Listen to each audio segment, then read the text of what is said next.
Hey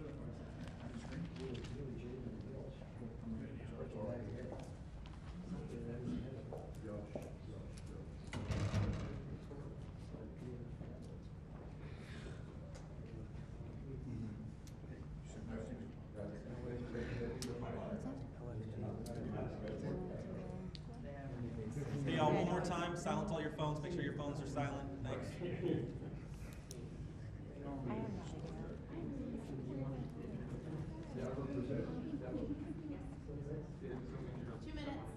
2 minutes. 2-minute warning. Please stop. Network.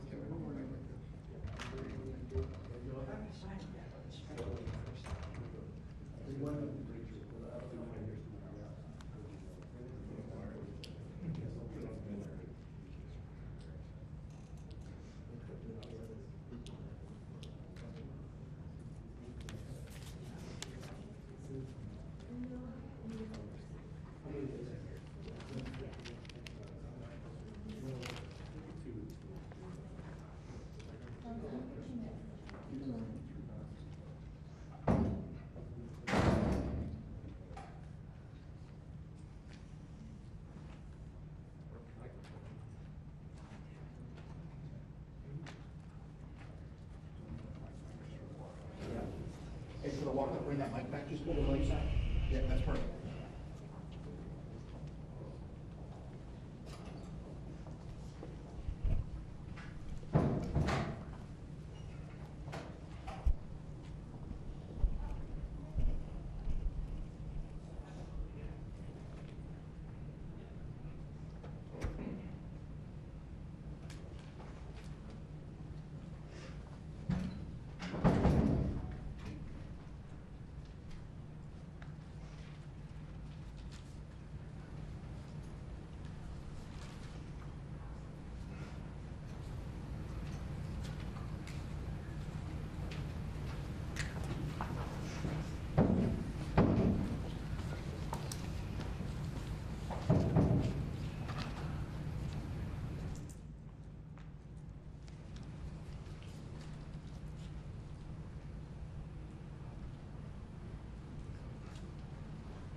Hey, everybody. Good evening. Let me say a few things before I take your questions. As you know, the special counsel released his findings today about their look into my handling of classified documents. I was pleased to see he reached a firm conclusion that no charges should be brought against me in this case. This was an exhaustive investigation going back more than 40 years, even into the 1970s when I was still a new United States Senator. The special counsel acknowledged I cooperated completely. I did not throw up any roadblocks. I sought no delays. In fact, I was so determined to give the special counsel what he needed, I went forward with a 5-hour in-person interview over 2 days on October the 8th and 9th of last year, even though Israel had just been attacked by Hamas on the 7th and I was very occupied. It was in the middle of handling an international crisis. I was especially pleased to see special counsel make clear the stark distinction and difference between this case and Mr. Trump's case. The special counsel wrote, and I quote, "Several material distinctions between Mr. Trump's case and Mr. Biden's are clear," continuing to quote, "Most notably, after given multiple chances to return classified documents to avoid prosecution, Mr. Trump allegedly did the opposite. According to the indictment, he not only refused to return the documents for many months, he also obstructed justice by enlisting others to destroy evidence and then to lie about it. In contrast," he went on to say, "Mr. Biden turned in classified documents to the National Archives and the Department of Justice, consented to the search of multiple locations, including his home, sat for a voluntary interview, and in other ways cooperated with the investigation, end of quote. I've seen the headlines since the report was released about my willful retention of documents. These assertions are not only misleading, they're just plain wrong. On page 215, if you had a chance, I know it's a thick document. On page 215, the report of the special counsel found the exact opposite. Here's what he wrote. There is in fact a shortage of evidence that I willfully retained classified materials related to Afghanistan. On page 12, the special counsel also wrote for another documents. The decision to decline criminal charges was straightforward. The evidence suggests that Mr. Biden did not willfully retain these documents. The evidence said I did not willfully retain these documents.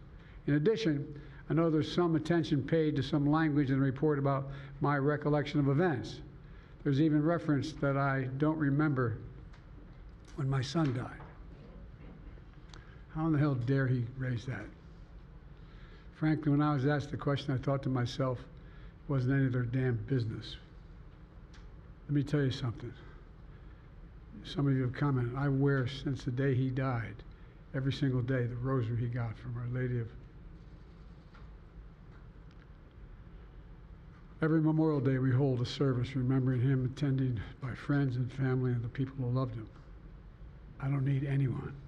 I don't need anyone to remind me when he passed away or passed away. Simple truth is I sat for a 5-hour interview over 2 days of events going back 40 years. At the same time I was managing an international crisis, their task was to make a decision about whether to move forward with charges in this case. That's their decision to make. That's the counsel's decision to make. That's his job. And they decided not to move forward. For any extraneous commentary, they don't know what they're talking about. It has no place in this report. The bottom line is the matter is now closed. I'm going to continue what I've always focused on, my job of being President of the United States of America. Now, thank you, and I'll take some questions. President Biden, something the special counsel said in his report is that one of the reasons you were not charged is because, in his description, you are a well-meaning elderly man with a poor memory. I'm well-meaning, and I'm an elderly man, and I know what the hell I'm doing. I've been president, and I put this country back on its feet. I don't need his recommendation. It's totally out. How bad is your memory, and can you continue as president? My memory is so bad, I let you speak. That's Do you my feel your memory has gotten worse, Mr. No, President? my memory is not good. My memory is fine. My memory, take a look at what I've done since I become president. None of you thought I could pass any of the things I got passed. How'd that happen? You know, I guess I just forgot what was going on. Mr. President. Voters have concerns about your age. How are you going to assuage them? And do you fear that this report is only going to fuel further concerns about your age? Only by some of you. Mr. President, you cleared up criminal liability today. But do you take responsibility for at least being careless with classified material? I take responsibility for not having seen exactly what my staff was doing. It goes in and points out things that appeared in my garage, things that came out of my home, things that were moved not by me, but my staff.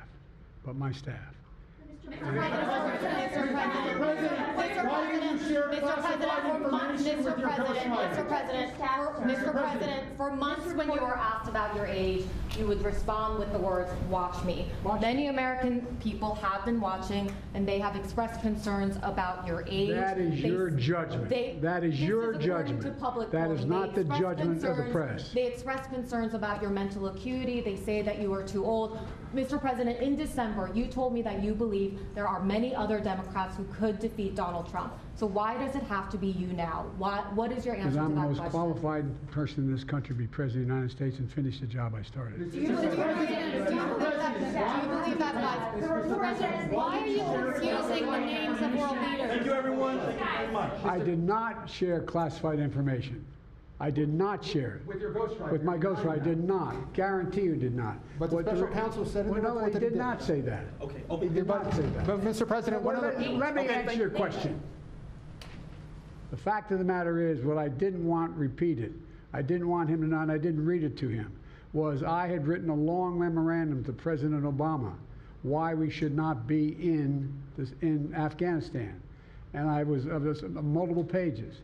And so what I was referring to, I said classified. I should have said should be private because it was a contact between the president and the vice president as to what was going on. That's what he was referring to. It was not classified information in that document. That was not classified.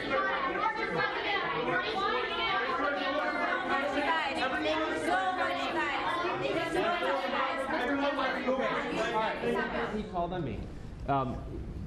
When you look back at this incident, is there anything you would do differently now? And do you think that a special prosecutor should have been appointed in the first place in both of these cases?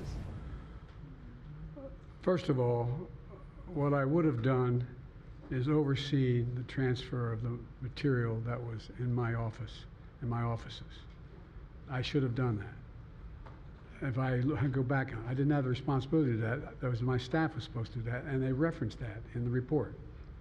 And my staff did not do it in the way that, for example, I didn't know how half the boxes got in my garage until I found out staff gathered them up, put them together, and took them to the garage in my home. And all the stuff that was in my home was in filing cabinets that were either locked or able to be locked. It was in my house. It wasn't out in, like in Mar-a-Lago, in a public place where, and none of it was high classified. Didn't have any of that red stuff on it. You know what I mean, around the corners? None of that. And so I wish I had paid more attention to how the documents were being moved and where. I thought they were being moved to the archives. I thought all of it was being moved. That's what I thought. Now, what was the last part of your question? Whether a special counsel should have been appointed in this case and in the case of your rival president, former president. I think a special counsel should have been appointed. And the reason I think a special counsel should have been appointed is because I did not want to be in a position that they looked at Trump and weren't going to look at me, just like they looked at the vice president. And the fact is they made a firm conclusion. I did not break the law, period. Thank you all very, very much.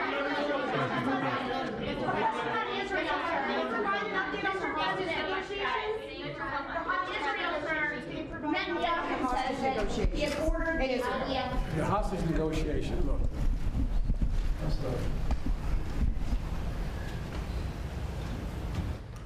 I'm of the view, as you know, that the conduct of the response in Gaza, in the Gaza Strip, has been over the top. I think that, as you know, initially, the president of Mexico, Sisi, did not want to open up the gate to allow humanitarian material to get in. I talked to him. I convinced him to open the gate. I talked to Bibi to open the gate on the Israeli side. I've been pushing really hard to get humanitarian assistance into Gaza. There are a lot of innocent people who are starving, a lot of innocent people who are in trouble and dying, and it's got to stop, number one. Number two, I was also in a position that I'm the guy that made the case that we have to do much more to increase the amount of material going in, including fuel, including other items. I've been on the phone with the Qataris, I've been on the phone with the Egyptians, I've been on the phone with the Saudis to get as much aid as we possibly can into Gaza. There are innocent people, innocent women and children who are also in badly in need of help. And so that's what we're pushing. And I'm pushing very hard now to deal with this hostage ceasefire because, as a, you know, I've been working tirelessly in this deal. How can I say this without revealing it? To lead to a sustained pause in the fighting, in the actions taking place in the Gaza Strip. And because I think if we could get the delay for that, the initial delay, I think that we would be able to extend that so that we could increase the prospect that this fighting in Gaza changes. There's also negotiations. You may recall, in the very beginning, right before Hamas attacked, I was in contact with the Saudis and others to work out a deal where they would recognize Israel's right to exist let them, make them part of the Middle East, and recognize them fully in return for certain things that the United States would commit to do. And the commitment that we were proposing to do related to two items. I'm not going to go in detail, but one of them was to deal with the protection against their arch enemy to the northwest, northeast, I should say. The second one, by providing ammunition and material for them to defend themselves. Coincidentally, that's the time frame when this broke out. I have no proof what I'm about to say, but it's not unreasonable to suspect that the Hamas understood what was about to take place and wanted to break it up before it happened. Thank you, everybody. We're going to need everybody to hold for a moment.